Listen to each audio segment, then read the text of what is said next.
Yan guys, may panibago tayong vlog. ah, Subaru BRZ. So, subscriber natin to, pumunta dito sa ating shop. So, ang concern niya, so lumalagatok yung dito sa taas ng manibela.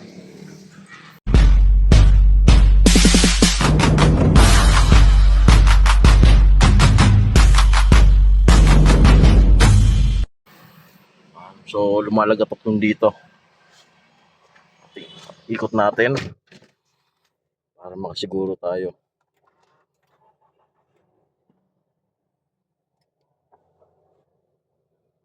Yan.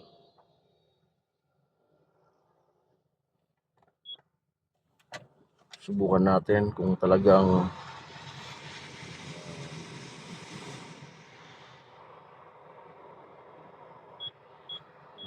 tumutunog.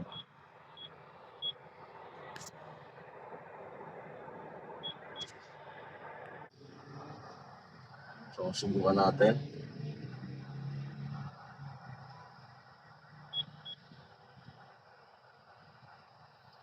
So, kadalasan pagka merong mga ganito, kadalasan hahatulan natin pang ilalim yung sira, steering rack, intermediate shaft, or steering coupling.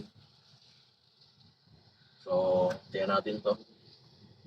Pagka nag-bounce, yung tunog na yon, yung gumagaralgal. So, parehas lang to guys sa Toyota 86. Parehas lang to.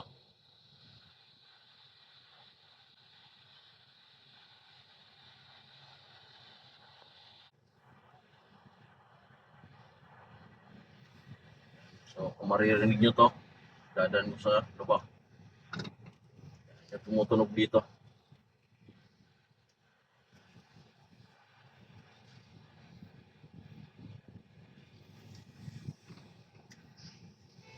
Pagka nasa rough road, napakalakas nito.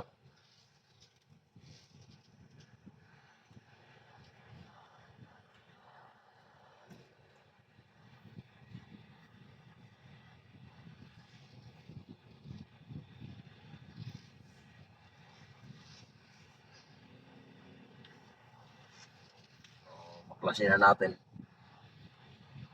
So, kadalasang sira nito guys sa EPS bushing.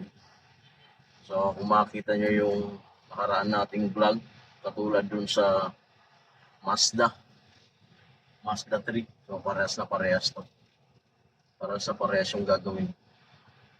So, hanapan muna natin ng pyesa. Tingnan natin. So, kung walang mahanap, gagawa natin ng paraan katulad dun sa Mazda. Yan guys. So, binaklas na yun dito. So, hindi ko na sa inyo pinakita. So, nandito yung airbag. Tapos yung cover. So, hindi na natin kailangang isa-isain pa. So, i-ano natin sa pinakang sira. So, kailangan lang natin maibaba yung manibela para yung motor matanggal. Yan guys, naibaba na natin yung steering column. So, yung napakahirap dito na tanggalin ay ito. Yun dito, itong tornilyo. So ito, ganito kahaba. So ito nakapix naman yung nut niya. So hindi nyo na kailangan magkontra nyan. Ito lang nyo iikutin. Tapos syempre,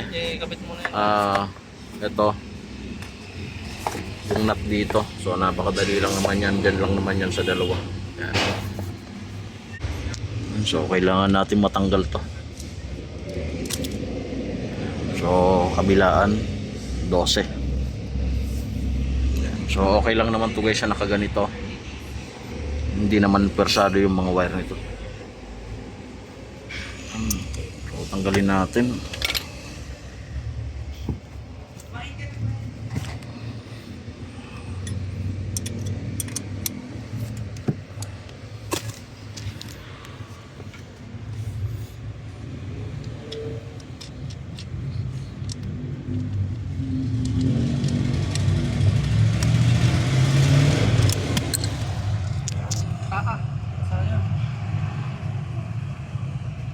Kaya mo ng tubig?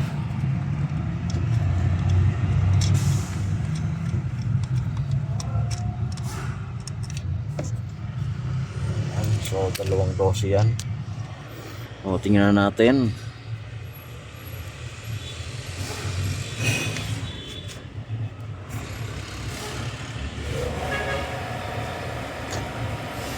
Yan, kung makita nyo, durog na durog na. Ayan, durog na durog yan.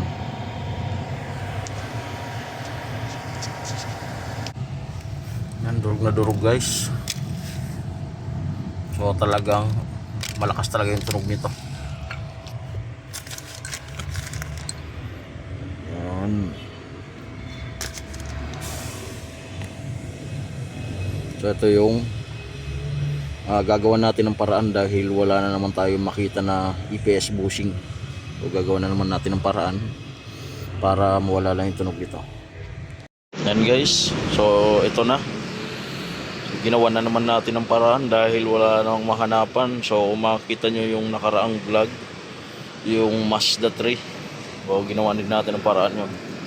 So ito, kakabit na lang to. So makikita na natin.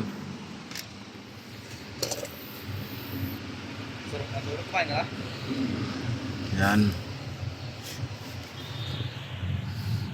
Dito yan.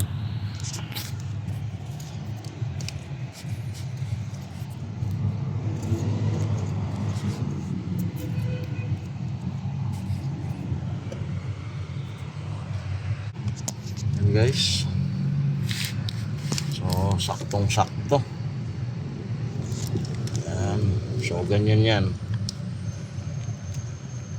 Kaya dahil tumutunog dahil wala na yung green dito noon, no, nagpapang abot na yung bakal.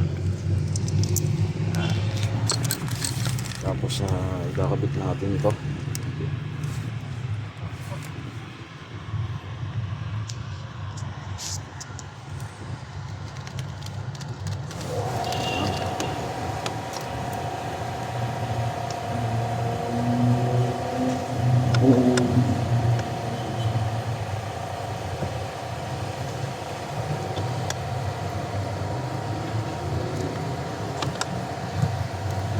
Ayaw pa.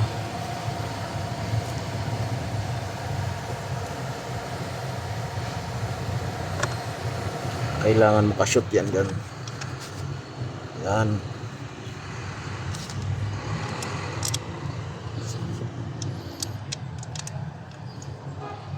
Nakapasok na yun.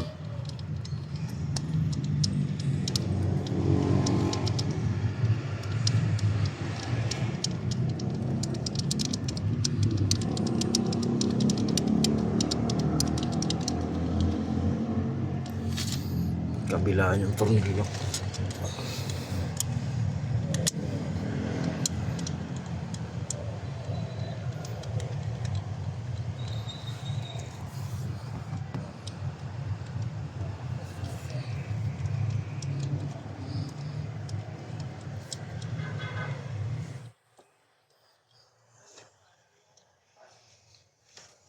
Tama yung clear.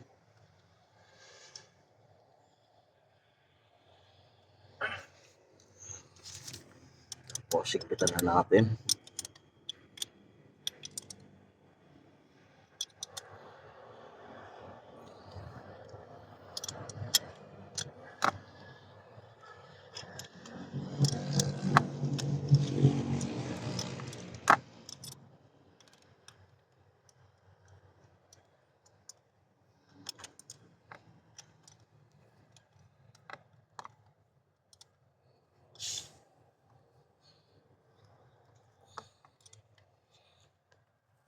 Yan, okay na.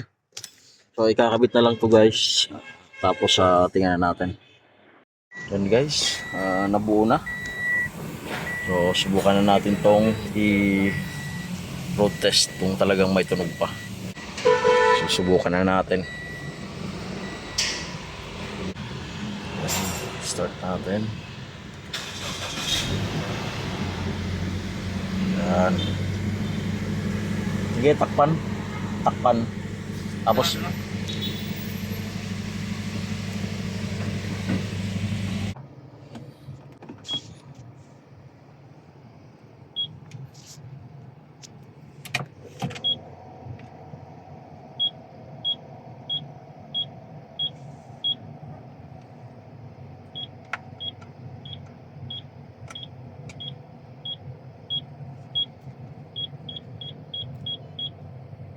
So dati guys, napakalakas ng tunog dito. So tingnan natin, papadaanin natin dito sa may box, lubak. Yan. Hindi ba na?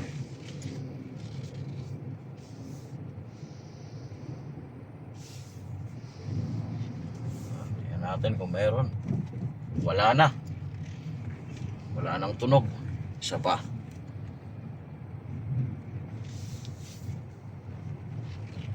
So, kahit sarap road, napakalakas nito. Isa pa. Yan. Wala na. So, bushing lang talaga yung pinakang problema. So, hindi natin na kailangan mangkula dun sa mga pangilalim. Dahil unang-una napakamahal ng pyesa nito sa pangilalim. So bushing lang pala yung pinakang problema. So ito guys, ginawan lang natin ng paraan dahil walang mahanap na pyesa. Pero tatagal din naman yan. So para mawala lang yung tunog na yun. Okay na. So yun guys, hanggang dito na lang yung video ko. Like, subscribe to my channel. Thank you.